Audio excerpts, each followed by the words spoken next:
Hello friends, அனைவருக்கும் வணக்கம்.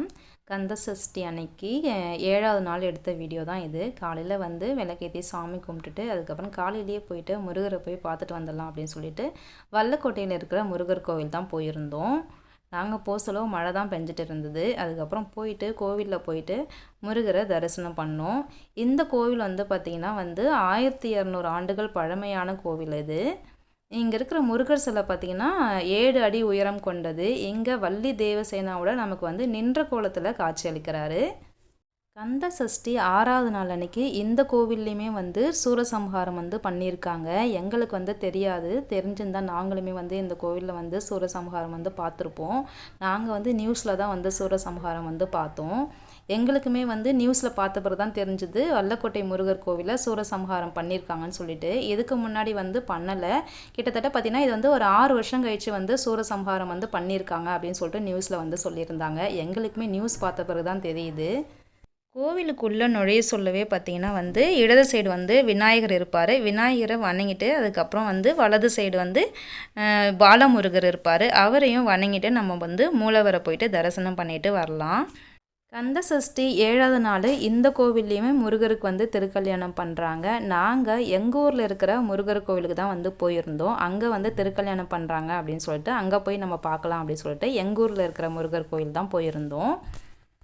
வல்லக்கோட்டை முருகரை தரிசனம் பண்ணிவிட்டு அதுக்கப்புறம் வீட்டுக்கு போயிட்டு முருகருக்கு படையெல்லாம் போட்டு சாமி கும்பிட்டுட்டு எங்கள் ஊரில் திருக்கல்யாணம் நடக்குது முருகருக்கு. அதை பார்க்குறதுக்காக நாங்கள் கிளம்பிட்டோம்.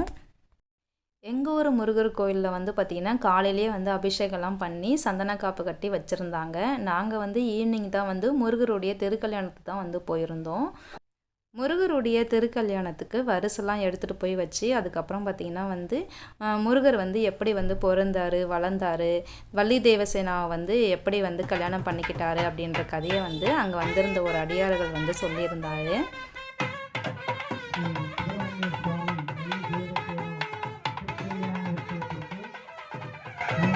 கோடிகளின் சட்டவரிசைகளும் கோவிலில் சேர்ந்திருப்பன.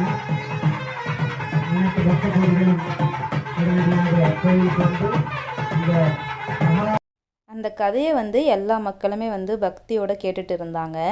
அதுக்கப்புறம் பார்த்திங்கன்னா முருகருக்கு கணபதி ஹோமம் பண்ணி அதுக்கப்புறம் யாகம்லாம் வளர்த்தி முருகருடைய திருக்கல்யாணத்துக்கு எல்லாமே ரெடி பண்ணிட்டு இருந்தாங்க. கந்த சஷ்டி விரதம் இருக்கிறவங்க 6 நாள் விரதம் இருந்து 7வது நாள் முருகருடைய திருக்கல்யாணத்தை பார்த்துட்டு அதுக்கப்புறம் ஈவினிங் முருகருக்கு படையல் போட்டு சாமி கும்பிட்டுட்டு நம்மளுடைய விரதத்தை முடிச்சுக்கலாம். விரதம் முடிஞ்சு நம்ம ஃபஸ்ட்டு தயிர் சாதம் சாப்பிட்றது ரொம்பவே நல்லது. ஒரு சிலர் கந்த சஷ்டி விரதத்தப்போ சூரசம்ஹாரம் அன்னைக்கு ஒரு நாள் மட்டும் விரதம் இருப்பாங்க. அதை மாதிரி ஒரு நாள் மட்டும் விரதம் இருக்கிறவங்க காலையிலேருந்து விரதம் இருந்துட்டு ஈவினிங் சூரசம்ஹாரத்தை பார்த்துட்டு அதுக்கப்புறம் முருகருக்கு பூஜை பண்ணிவிட்டு அதுக்கப்புறம் அவங்களுடைய விரதத்தை முடிச்சுக்கலாம்.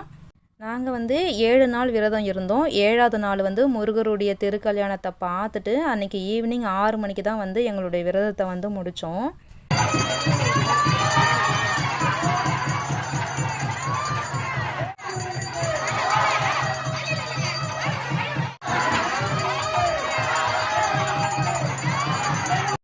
முருகருக்கு திருக்கல்யாணம் பண்ண பிறகு ஆரத்தி காமிச்சாங்க. ஆரத்தி இங்கே காமிச்சிட்ட பிறகு மூலவருக்கும் பார்த்திங்கன்னா நெய்வேத்தியம் வச்சு ஆரத்தி காமிச்சாங்க.